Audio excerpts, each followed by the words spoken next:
समाज सुधार अभियान के तहत आज समस्तीपुर में जनसभा को संबोधित करेंगे सीएम। कार्यक्रम में जीविका दीदियों से भी होंगे रूबरू। पटना पुलिस ने की बड़ी कार्रवाई, गेसिंग सेंटर पर छापेमारी कर एक साथ 9 लोगों को किया गिरफ्तार। बिहार में मौसम का बदला मिजाज, प्रदेश के कई हिस्सों में छाया रहेगा कोहरा। 31 दिसंबर के बाद न्यूनतम तापमान में गिरावट। उत्तराखंड दौरे पर पीएम मोदी 17,500 करोड़ रुपए की 23 परियोजनाओं का करेंगे उद्घाटन और शिलान्यास।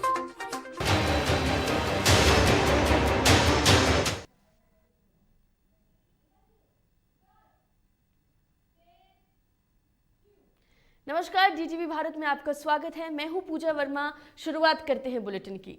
सीएम नीतीश कुमार समाज सुधार अभियान के दौरान आज समस्तीपुर जाएंगे। मुख्यमंत्री इस यात्रा के दौरान जीविका दीदी के कार्यक्रम को संबोधित भी करेंगे। वहीं दरभंगा प्रमंडल से जुड़े वरीय अधिकारियों के साथ समीक्षा बैठक भी करेंगे। मुख्यमंत्री नीतीश कुमार के आगमन को लेकर प्रशासन तैयारियों में जुटा है। जिलाधिकारी कार्यालय के अनुसार मुख्यमंत्री जिला मुख्यालय स्थित पटेल मैदान में जीविका दीदियों की सभा को सीएम नीतीश कुमार संबोधित करेंगे। बता दें आपको कि सीएम नीतीश कुमार के समाज सुधार अभियान के तहत तैयारियां जो है वो लगातार पूरी लगभग की जा चुकी है और आज पटेल मैदान में सीएम नीतीश कुमार जीविका दीदियों को संबोधित करेंगे। तो समाज सुधार अभियान के तहत समस्तीपुर आज सीएम नीतीश कुमार पहुंचने वाले हैं। कई अगर बात करें तो अहम मुद्दों को लेकर सीएम नीतीश कुमार खुद जनता को जागरूक कर रहे हैं, खुद जनता को संबोधित कर रहे हैं, साथ ही साथ जीविका दीदियों को भी वो संबोधित कर रहे हैं। हमने बीते दिनों भी उनके कार्यक्रम में ये देखा है कि जीविका दीदी वहां आती हैं, अपनी परेशानियों को अगर हम बात करें तो किस तरीके से उन्होंने समाज में अपना योगदान दिया, किस तरीके से वो जीवन यापन कर रही है, तमाम बातें वो खुद रखती हैं। और सीएम नीतीश कुमार आज समस्तीपुर पहुंचने वाले हैं। खबर पर अधिक जानकारी के लिए हमारे संवाददाता कैसर हमारे साथ फोन लाइन पर समस्तीपुर से जुड़ गए हैं। कैसर, सीएम आज वहां पहुंचने वाले हैं, जीविका दीदियों को भी संबोधित करने वाले हैं, क्या कुछ तैयारियां देखने को मिल रही हैं? जी बिल्कुल, सब बिहार के अंदर जो है समाज सुधार अभियान के तहत जो यात्रा नीतीश कुमार ने निकाला है और इसको लेकर जो है कई जिलों के अंदर उन्होंने अभी तक भ्रमण किया और आज जो है समस्तीपुर के अंदर जो है उनका आगमन है, उसको लेकर जिला प्रशासन जो है पहले ही पूरी तैयारी कर ली है और लगातार जो है अब जो है 10 बजने को हो चुके हैं और जो लोग हैं, जो प्रशासनिक है और वो अपनी पूरी इंतजाम में लगे हुए हैं और जो भी लोग बाहर से आ रहे हैं, जो जीविका दीदी आ रहे हैं, जो वरिष्ठ लोग आ रहे हैं, उन्हें जो पूरी जांच पड़ताल करके जो है कि पंडाल के अंदर प्रवेश किया जा रहा है और यहाँ से जो है कि जो मुख्यमंत्री का जो है एक जीविका दीदी को जो संबोधित करेंगे समाज सुधार यात्रा को लेकर, जिसमें जो शराबबंदी हो, दहेज प्रथा हो और भी कई चीज कार्यक्रम है जो जिसके लेकर उन्हें संबोधित करेंगे। जी कैसर, सीएम वहां पर खुद पहुंचने वाले हैं और देखिए अगर बात करें तो लगातार कई सारी अहम मुद्दे हैं जिसको लेकर वो लोगों को जागरूक कर रहे हैं। जीविका दीदी भी वहां पहुंच रही हैं। जीविका दीदियों से आपकी बातचीत हुई होगी, क्या कुछ कहना है उनका? आज सीएम से रूबरू होने वाली हैं। इस चीज को लेकर जहाँ हमने अभी जो पंडाल के अंदर जब हम पहुंचे हैं, हमारी जो बात कुछ जीविका दीदी से हुई है, उनका साफ तौर पर कहना कि नीतीश कुमार का एक सराहनीय कदम है, जिस सराहनीय कदम को लेकर हम लोग उनके साथ हैं और इस जैसी दहेज प्रथा हो या शराबबंदी कानून हो, इस सबको सफल बनाने के लिए ये लोग उनका अहम रोल करेंगे और ये उनकी साथ देने के लिए पूरी तरह से तैयार है और इसी को लेकर जो है हर्षोल्लास जो है जीविका दीदियों में देखने को मिल रहा है और समस्तीपुर, मधुबनी और दरभंगा से जो जीविका दीदी है उनका आगमन जो है हो गया है और लाइनों में लग के जो है इस वक्त जो है पंडालों के अंदर जाती नजर आ रही है। जी बिल्कुल कैसर, सही कहा आपने। जीविका दीदी जो है वो अंदर की तरफ जाते हुए, एक आखिरी सवाल आपसे पूछना चाहेंगे कैसर, तस्वीरों में हम साफ तौर पर देख रहे हैं कि प्रशासन की पूरी तैयारियां नजर आ रही हैं। बिल्कुल, एक तरफ जहां नीतीश कुमार का आगमन है उसको लेकर प्रशासन पहले ही एक्टिव नजर आ रही थी और अब जो है उनके विशेष दस्ता जो है इस वक्त समस्तीपुर के पटेल मैदान में पहुंच गए हैं। डॉग स्क्वाड की मदद से जो है हर जगह की जांच की जा रही है, किसी अनहोनी घटना न हो उसको लेकर जिला प्रशासन पूरी तरह से एक्टिव है। वहीं जो है अलग से जो टीम आई हुई है वो भी पूरी तरह से जांच पड़ताल कर रही है और हर बिंदुओं पे देख रही है कि कहीं से कोई चूक न हो। जी बिल्कुल कैसर, बहुत बहुत शुक्रिया आपका तमाम जानकारी के लिए। हमारे संवाददाता कैसर खान ने हालांकि ग्राउंड पर जाकर जायजा भी लिया है। देखिए उन्होंने किस तरीके से वहां की तस्वीरें दिखाने की कोशिश की है। यात्रा को लेकर आज जो है समस्तीपुर के ऐतिहासिक पटेल मैदान के अंदर बिहार के मुख्यमंत्री नीतीश कुमार का आगमन है और इसको लेकर जो है इस वक्त जो है समस्तीपुर जिला, दरभंगा और मधुबनी की जो जीविका दीदी है वो इस वक्त पटेल मैदान के अंदर पहुंचना शुरू हो गई है और लंबी लाइनें जो देखने को मिल रही है जीविका दीदियों द्वारा और लगातार जो है कड़ी सुरक्षा के बीच इन्हें जांच पड़ताल करने के बाद जो है कि अंदर प्रवेश किया जाए। तो मुख्यमंत्री का आज जो है प्रोग्राम है और 11:10 पे यहाँ जो है उनका प्रोग्राम है और इसको लेकर तैयारियां जिला प्रशासन ने पहले ही पूरी कर ली थी और अब जो है जो लोग हैं जो जीविका दीदी है वो इनका आना शुरू हो गया है और कड़ी सुरक्षा के बीच जो है इन्हें अंदर प्रवेश किया जा रहा है। आगे की जाँच की जा रही है और पंडाल भव्य पंडाल लगाया गया है और लगातार जो है बिहार के अंदर इस बार जो है कोरोना प्रोटोकॉल को देखते हुए जो है जिला प्रशासन ने 2 पंडाल लगाए हैं। एक पे नीतीश कुमार जहां से संबोधन करेंगे जीविका दीदी को और दूसरा पंडाल जो वाटरप्रूफ पंडाल है जहां जीविका दीदी इसमें बैठेंगी। तो समस्तीपुर के अंदर नीतीश कुमार के आगमन से पहले तैयारियां जिला प्रशासन ने पूरी कर ली है और लोगों का आने का जो सिलसिला है, जीविका दीदियों का जो आने का सिलसिला है वो इस वक्त शुरू है समस्तीपुर के अंदर। DTV भारत के लिए समस्तीपुर से कैसर खान। और चलिए अब बात करेंगे कोरोना विस्फोट और सरकार अलर्ट। बिहार में कोरोना संक्रमण एक बार फिर बढ़ने लगा है। राज्य में कोरोना संक्रमितों की संख्या 200 का आंकड़ा पार कर चुकी है। केंद्र और राज्य सरकार अलर्ट मोड पर है, लेकिन कोरोना के बढ़ते ग्राफ ने स्वास्थ्य विभाग की चिंता बढ़ा दी है। बिहार में एक्टिव मामलों की संख्या अब 215 हो गई है। पिछले 24 घंटे में 77 नए कोरोना केस मिले हैं। वहीं पिछले 24 घंटों में 17 कोरोना संक्रमित ठीक भी हुए हैं। हैरान करने वाली बात यह है कि पॉजिटिव मरीजों में 8 से अधिक ऐसे संक्रमित हैं जो वैक्सीन की दोनों डोज ले चुके हैं। हालांकि बिहार में ओमिक्रॉन का कोई भी केस अभी सामने नहीं आया है। स्वास्थ्य की हालत की बात करें तो ये देखने के लिए लगातार केंद्रीय टीम बिहार के विभिन्न जिलों का दौरा भी कर रही है और अब जिस तरीके से कोरोना संक्रमण बढ़ने लगा है, ऐसे में चिंताएं स्वास्थ्य विभाग की बढ़ गई है, बिहार सरकार की भी बढ़ गई है। तो आपको बता दें कि पटना और गया जो है वो हॉटस्पॉट बना हुआ है और राजधानी पटना में कोरोना के अब तक सबसे ज्यादा मामले सामने आ रहे हैं। ऐसे में अगर 24 घंटे की बात कर ले बिहार में तो 77 नए केस मिले हैं और कोरोना विस्फोट बिहार में इन दिनों देखने को मिल रहा है। ऐसे में नया साल भी आने वाला है, नया साल भी दस्तक देने वाला है और लोगों को सावधानी बरतने की बेहद जरूरत है। तो ऐसे में लोगों को जागरूक रहना है और लोगों को इस बात पर ध्यान देना है कि वो तमाम सावधानियां बरतें। हालांकि बिहार में 10 जनवरी से 60 से अधिक उम्र के बुजुर्गों को कोरोना वैक्सीन की बूस्टर डोज दी जाएगी और स्वास्थ्य विभाग ने इसके लिए अपनी तैयारियां भी शुरू कर दी है। राज्य में 60 से अधिक उम्र के करीब 17 लाख बुजुर्गों को इस श्रेणी के तहत बूस्टर डोज दी जाएगी। स्वास्थ्य विभाग ने इस संबंध में केंद्र सरकार को अपनी तैयारियों की जानकारी दी है। सूत्रों ने यह बताया है कि बैठक में यह तय हुआ है कि राज्य में बुजुर्गों को कोरोना की तीसरी लहर से बचाने को लेकर प्राथमिकता में शामिल करने और उन्हें किस प्रकार और कैसे टीके की खुराक दी जाए, इसके लिए अलग से केंद्र की जो टीम है वो लगातार दिशा निर्देश भी जारी कर रही है। तो 17 लाख अगर बात करें तो लोगों से ज्यादा जो हैं उनको डोज दी जानी है और ऐसे में केंद्र सरकार लगातार अलर्ट है और इसी के मद्देनजर बैठक की जा रही है। इसी के मद्देनजर अब बच्चों के टीकाकरण पर भी फोकस किया जा रहा है। कैसे बुजुर्गों में प्रिकॉशन डोज देना है, कैसे तमाम जो लोग हैं उनका कैसे ध्यान रखना है, उनके बीच संक्रमण का खतरा फैले नहीं, इसको लेकर केंद्र सरकार अलर्ट है और केंद्र सरकार ने सभी राज्यों को अलर्ट होने के निर्देश भी दिए हैं। कई देश के ऐसे राज्य हैं जहां पर नाइट कर्फ्यू लगाए गए हैं। बिहार की अगर हम बात कर ले तो बिहार में भी 31 दिसंबर से 2 जनवरी तक तमाम पार्कों को बंद कर दिया गया है। अहम दिशा निर्देश लगातार सरकार अपनी तरफ से और राज्य अपनी तरफ से ले रहा है ताकि कोरोना के बढ़ते आंकड़े पर नियंत्रण पाया जा सके। अगर बात करें तो अलग अलग देशों ने भी कई ऐसे देश हैं जिसने लॉकडाउन का रास्ता अपना लिया है, क्योंकि विदेशों की अगर हम बात करें तो वहां पर ओमिक्रॉन का खतरा काफी ज्यादा बढ़ गया है।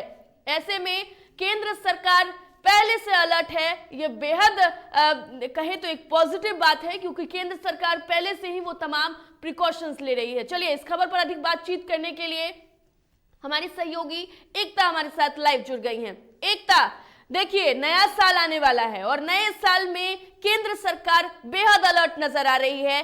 कई अहम दिशा निर्देश खुद केंद्र सरकार लगातार दे रही है राज्यों को। जी पूजा, बिल्कुल जिस तरीके से ओमिक्रॉन के केसेस बढ़ रहे हैं उस पर केंद्र सरकार जो है पहले से ही काफी ज्यादा सचेत नजर आ रही है, और कहीं ना कहीं ये जरूरी भी है, क्योंकि ओमिक्रॉन के केसेस जो हैं अगर बात करें तो लगातार उसमें इजाफा हो रहा है, चाहे वो महाराष्ट्र हो या फिर दिल्ली हो, हर जगह। और आपको बता दें पूजा कि बिहार में भी ओमिक्रॉन के 77 मामले सामने आए हैं और सबसे ज्यादा गया में 29 मामले मिले हैं। और क्योंकि न्यू ईयर आने वाला है और गया को कहीं ना कहीं पर्यटन स्थल माना जाता है, बहुत सारे लोग वहां पे घूमने के लिए आते हैं। ऐसे में कोरोना के केसेस में जिस तरीके से गोवा में इजाफा हो रहा है और जिस तरीके से, माफ कीजिए, गया में इजाफा हो रहा है, ये कहीं ना कहीं चिंताजनक बातें हैं और इसको लेकर केंद्र और सरकार पूरी तरीके से सचेत है। बिल्कुल, और हर जगह आपने केंद्र और बिहार सरकार की भी बात की है। आपने बताया कि बिहार में किस तरीके से आंकड़ा बढ़ रहा है। देखिए, लेकिन एकता, हम ये भी जरूर कहना चाहेंगे कि बिहार सरकार भी पहले से अलर्ट है। बिहार सरकार ने कई दिशा निर्देश जारी किए हैं। कल उन्होंने एक दिशा निर्देश जारी किया जिसमें तमाम पार्कों को बंद कर दिया गया है। ऐसे में जो भीड़ इकट्ठा होंगे उस पर नियंत्रण जरूर करने की कोशिश है एकता। जी पूजा, बिल्कुल। और ये दिशा निर्देश जो बिहार सरकार की तरफ से दिया गया है कि 31 तारीख से लेकर 2 तारीख तक जितने भी पार्क है या फिर जैविक उद्यान है सबको बंद कर दिया जाएगा। हालांकि ये भी खबर आ रही थी कि पहले से इन सब पार्कों की बुकिंग हो चुकी थी, लेकिन सारी बुकिंग जो है उसको रद्द कर दिया गया था। और ये फैसला कहीं ना कहीं पूजा जरूरी था, क्योंकि जिस तरीके से केसेस बढ़ रहे हैं और जिस तरीके से मामले सामने आ रहे हैं उसमें ऐसा फैसला लेना काफी अहम बात थी। और जिस तरीके से सरकार ने ये फैसला लिया, और पूजा इसके पहले भी प्रधानमंत्री मोदी ने जो 15 से 18 वर्ष के जो आयु के जो छात्र थे उनको जो वैक्सीन मिलने वाला था, और साथ में 60 वर्ष से अधिक के जो बुजुर्गों थे उनको वैक्सीन देने, उसको भी लेकर तैयारियां पूरी कर ली गई है। आपको बता दें पूजा की डीएम को, सारे राज्य के डीएम को ये दिशा निर्देश दिए गए थे कि 15 से 18 साल के आयु वाले को जिनको वैक्सीन देने जाने हैं उसको सारी तैयारियां पूरी कर ली गई है, जिसका पहला डोज जो है 3 जनवरी से दी जाएगी और ठीक 28 दिन बाद, जैसे कि बाकियों को डोज मिला था, 28 दिन बाद जो है वो दूसरा डोज दी जाएगी। एक छोटा सा सवाल है, देखिए केंद्र सरकार ने जो टीम है वो अलग अलग राज्यों में भेजा है ताकि स्थितियों को आंका जाए। इससे हम ये जानना चाहेंगे कि जो केंद्रीय टीम वहां पहुंच रही है, क्या कुछ बातें निकलकर सामने आ रही है? क्योंकि कहा जा रहा है कि जो टीम पहुंच रही है वो अलग अलग राज्यों के साथ बैठक कर रही है स्थितियों को लेकर। जी पूजा, बिल्कुल। जो केंद्र की टीम भेजी गई थी उसमें 10 राज्यों को चुना गया था, जिसमें बिहार भी शामिल है। और केंद्र की टीम ने, आपको बता दें कि हर अस्पताल में हर स्वास्थ्य कर्मी से जायजा लिया था कि अगर वहां पे कोरोना पेशेंट है तो उसकी किस तरीके से इलाज की जा रही है, बेड की क्या सुविधा है, ऑक्सीजन की क्या सुविधा है, इन सब का जायजा लिया। और जाने के बाद हर एक रिपोर्ट जो है वो WHO हो या फिर केंद्र हो, सबको दिया जा रहा है कि किस तरीके से राज्य में ओमिक्रॉन के मामले से निपटने के लिए क्या कुछ तैयारी की गई है। हालांकि पूजा, रिपोर्ट ये भी आ रही है कि जैसे जैसे मरीजों की संख्या में इजाफा हो रहा है, लेकिन संक्रमित जो है वो ठीक भी हो रहे हैं। जैसे कि बात करें कि जो ठीक हो रहे हैं उनके भी इजाफा काफी ज्यादा है, जैसे कि 800 मरीज जो हैं वो ओमिक्रॉन के मामले से ठीक हुए हैं। तो कहीं ना कहीं राहत भरी ये भी बात सामने आ रही है कि जैसे जैसे केसेस बढ़ रहे हैं वैसे वैसे लेकिन लोग ठीक भी हो रही है। देखिए, केसेस बढ़ रहे हैं और यहाँ पर एक सबसे बड़ी बात ये होगी कि जो लोग हैं वो भी सावधानी बरते। यानी कि जब हम सड़कों पर निकलते हैं तो हम देखते हैं कि अब नाम मात्र लोग जो है वो मास्क का प्रयोग कर रहे हैं। वो लोग तमाम जो सावधानियां पहले बरती जा रही थी, जब कोरोना की दूसरी लहर आई थी, कोरोना की पहली लहर आई थी, तब लोग सावधानी बरत रहे थे, लेकिन लोग भी लापरवाह हो गए। ऐसे में लोगों को भी सावधान रहना बेहद जरूरी है एकता। जी पूजा, क्योंकि ये जो कोरोना है वो ऐसी बीमारी है जिसमें सिर्फ सरकार को ही नहीं बल्कि जनता को भी उसी तरीके से लड़ाई लड़नी होगी। सरकार जो दिशा निर्देश देती है उसे पालन करना जनता का काम है। यदि हम और आप मिलकर इस चीज का पालन नहीं करें तो कह सकते हैं कि जो कोरोना के जो नए वेरिएंट आए हैं ओमिक्रॉन पर, हम लोग उस पर बिल्कुल भी उस पर जो है काबू नहीं पा सकते। और DTV भारत भी सभी दर्शकों से ये अपील करता है कि आप जहां भी जाएं मास्क लगाएं और समय समय पर सैनिटाइजर का भी भी उपयोग करें, क्योंकि ये लड़ाई जो है सिर्फ सरकार की नहीं है बल्कि सरकार और जनता दोनों की है। अगर दोनों मिलकर इस लड़ाई को नहीं लड़ते हैं तो कहीं ना कहीं एक बार फिर से भारत में वही स्थिति पैदा हो जाएगी जो हमने दूसरे वेव के टाइम बिल्कुल एकता, लेकिन एकता अगर दूसरे देशों से अगर हम तुलना करें तो हालांकि हमारे देश में स्थितियां दूसरे देशों की तरह नहीं हुई थी, लेकिन देखिए एकता यहाँ पर बेहद जरूरी है कि अगर लोग ये चाहते हैं कि नए साल में कोरोना के मामले कम आए, जश्न मना सके और खुशी से जी सके, तो लोगों को सख्ती के साथ तमाम दिशा निर्देश को पालन करना होगा एकता। और डीटीवी भारत भी अपने तमाम टीम की तरफ से लोगों से ये अपील कर रहा है एकता कि लोग भी तमाम सावधानियां बरतें और नए साल में इस कोरोना के संक्रमण को बढ़ने से रोकना होगा। जी पूजा, ये बिल्कुल जरूरी है क्योंकि हम नहीं चाहते हैं कि फिर से वही दृश्य जो है, वही इतिहास दोहराया जाए जो पिछले साल हमने देखा था। वो भयावह स्थिति कोई नहीं चाहता है पूजा कि फिर से देश में पैदा हो। जिस तरीके से लोगों ने अपनों को खोया था और जिस तरीके से लोग जो है बेड के लिए तरस रहे थे, ऑक्सीजन के लिए तरस रहे थे, वो स्थिति नहीं पैदा हो, इसके लिए हमें अभी से ही सचेत होना पड़ेगा। और पूजा कहें तो इस बार सरकार जो है काफी ज्यादा सजग नजर आ रही है। पहले से बूस्टर डोज की व्यवस्था की जा रही है, बेड की व्यवस्था की जा रही है, ऑक्सीजन की व्यवस्था की जा रही है। तो सरकार जो है अपनी तरफ से हर वो कदम उठा रही है जो जरूरी है कोरोना पर कंट्रोल करने के लिए। लेकिन अब बारी हमारी है, जनता। चलिए एकता, आपको यहाँ पर रोकना चाहेंगे एकता आपको यहाँ पर रोकना चाहेंगे। एक बड़ी खबर कोरोना से जुड़ी हुई इस वक्त की आ रही है। एक बड़ी खबर आपको बता दें, पटना में बच्चों के वैक्सीनेशन को लेकर गाइडलाइन जारी कर दी गई है। इस वक्त की बड़ी खबर आपको बता रहे हैं, सभी डीएम को 31 दिसंबर तक तैयार रहने को कहा गया है। तो देखिए, बच्चों के वैक्सीनेशन को लेकर स्कूल के शिक्षक होंगे नोडल पदाधिकारी। तो ये बड़ी खबर, बड़ी अपडेट आ रही है, जहां 15 से 18 साल के बच्चों को दी जाएगी कोरोना वैक्सीन।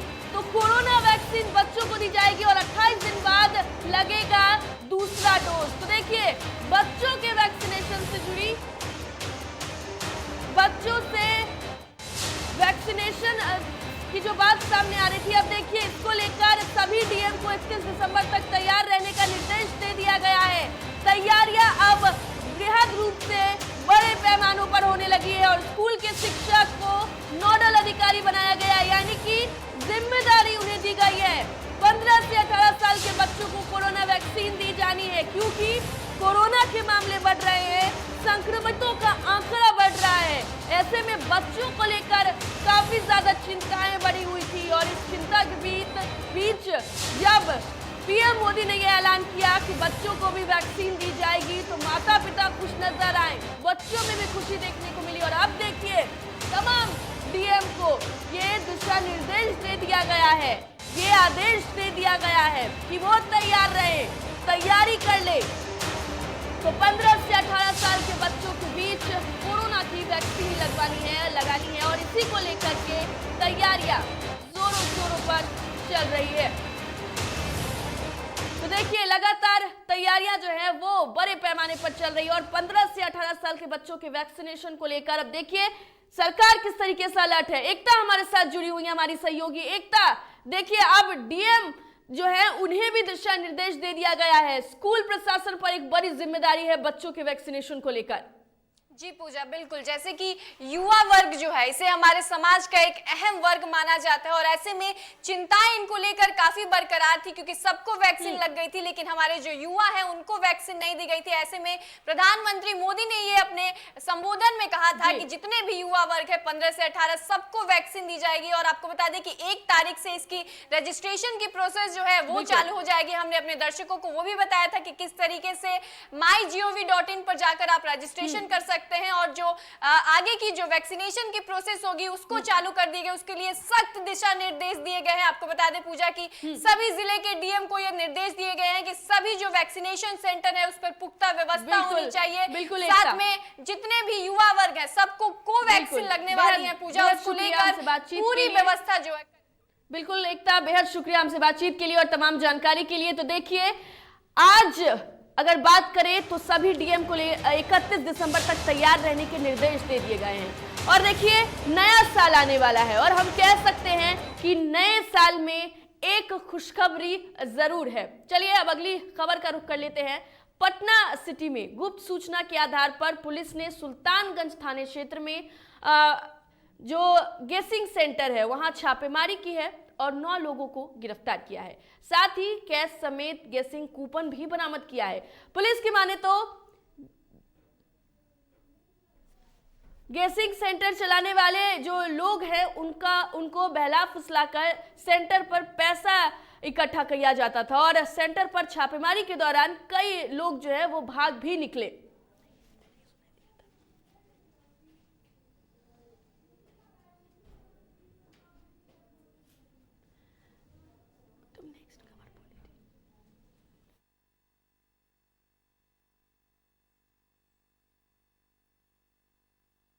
देखिए, लगातार शिकायत मिलते रहती है कि कहीं लोग जुआ खेल रहे हैं, खिलवा रहे हैं। तो उसी क्रम में बीच में हम लोग के द्वारा छापेमारी की जाती है।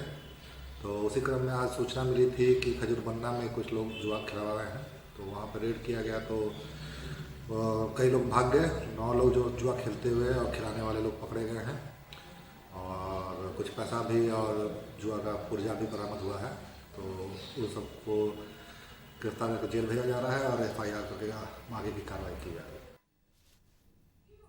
बेगूसराय में नववर्ष के पूर्व तस्करों के खिलाफ पुलिस की बड़ी कार्रवाई देखी गई, जहां कारोबारियों के मंसूबों पर पानी फेरते हुए पुलिस ने 43 कार्टन विदेशी शराब के साथ 7 तस्करों को गिरफ्तार किया। दरअसल नए साल को शांतिपूर्ण तरीके से संपन्न कराने के लिए शराब तस्करों के खिलाफ पुलिस विभाग लगातार छापेमारी कर रही है।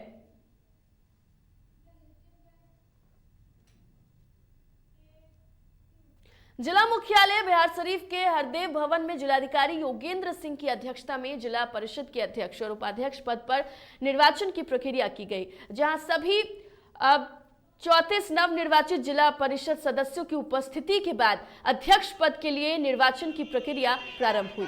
वहीं अध्यक्ष पद के लिए 2 सदस्य कीर्ति देव और पिंकी कुमारी द्वारा नामांकन दाखिल किया गया। साथ ही मतदान के उपरांत पिंकी कुमारी को 25 मत और कृति देवी को 7 मत प्राप्त हुए हैं। वहीं बहुमत के आधार पर पिंकी कुमारी को अध्यक्ष पद पर निर्वाचित किया गया। और उपाध्यक्ष पद के लिए ये निर्वाचन यहाँ पर जो है ये प्रक्रिया कराई गई, जो काफ़ी यहाँ पर शांतिपूर्वक कराई। दोनों ही पदों के लिए 2 अभ्यर्थी थे और उनके बीच में निर्वाचन का कार्य यहाँ पर कराया गया, जो कि शांतिपूर्वक संपन्न हुआ। उसे हो रहा है, लेकिन ये मेरी जीत नहीं है, ये सब जनता लोग का जीत है। क्या प्राथमिकता होगी आपकी, कैसे धरातल पर उतारेंगे योजनाओं को? जैसा जनता लोग कहेंगे उस लाइन पर हम चलेंगे। काम जो क्षेत्र में काम करने के लिए जनता लोग आदेश देंगे, वही क्षेत्र में हम लोग सब काम करेंगे। नालंदा जिले के किसान धान उपजाने से लेकर बेचने तक परेशान हैं। दरअसल कभी बाढ़ की मार तो कभी सुखाड़ की मार। अगर इन सबों से बचकर भी किसान अपनी अनाज को उपजा भी लेते हैं तो फिर बेचने को लेकर कई तरह की समस्याएं जूझनी पड़ती है। दरअसल नूरसराय प्रखंड के तेजा बिगहा स्थित राइस मिल में अनाज बेचने को लेकर सैकड़ों किसान धान से लदी हुई ट्रैक्टर को लेकर पहुंचे, जहां किसानों ने बताया कि सुबह से ही अपने अपने ट्रैक्टर और अन्य वाहन लेकर कतार में लगे हुए हैं, लेकिन धान खरीदने में तेजी नहीं लाई जा रही है, जिसके कारण करीब 1.5 किलोमीटर तक लंबा जाम लग गया। 3 बजे से खड़े हैं भोर से, हम लोग का अभी तक मतलब लाइन में लगे हुए हैं, अभी तक गए नहीं। दिक्कत क्या हो रहा है? दिक्कत हो रहा है कि अभी कहता है कि उधर जाम में लगा हुआ है, ट्रक फंसा हुआ है, यही सब दिक्कत है। आज बुध का दिन है और बुध दिन को मतलब निर्धारित किए हैं कि रहुई प्रखंड और नूरसराय ब्लॉक का 2 दिन का मतलब बुध के बुध लेते हैं। अच्छा, क्या चीज? धान लेते हैं पैक्स में, अथी में उतारते हैं मिल में, और इसके बाद मतलब आउट डेट है तो अलग अलग का है। दिक्कत क्या हो रहा है? दिक्कत तो परेशानी है कि बताइए 4 बजे भोरे से नंबर लगेले है आदमी, अभी तक धान नहीं लिया। परेशानी एगो मिल है, एगो मिल में सब जगह का माल आता है, कितना उतारेगा।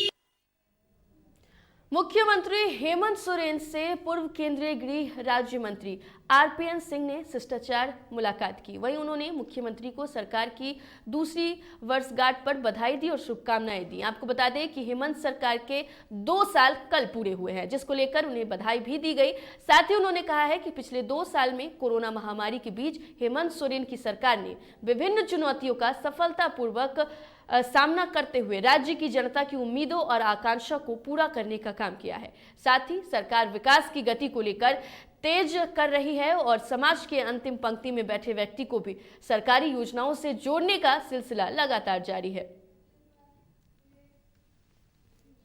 प्रधानमंत्री नरेंद्र मोदी आज उत्तराखंड का दौरा करने जा रही हैं। पीएम मोदी कुमाऊं का दौरा करने वाले हैं और आपको बता दें कि इस दौरान वह चुनावी राज्य उत्तराखंड में एक रैली को भी संबोधित करेंगे।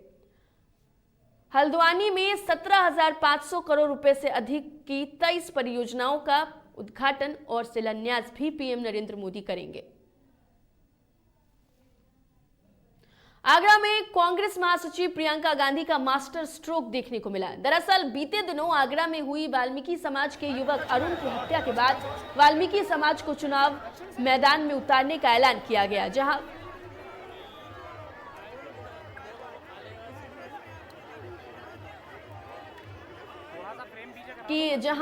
वाल्मीकियों के सहारे भाजपा के वोट बैंक पर प्रियंका की सेंधमारी नजर आई। वहीं प्रियंका गांधी ने कहा है कि वाल्मीकि समाज खुद लड़कर अपना अधिकार ले सकता है। साथ ही वाल्मीकि समाज के तख्त चौधरियों से उम्मीदवार के नामों की सूची भी मांगी।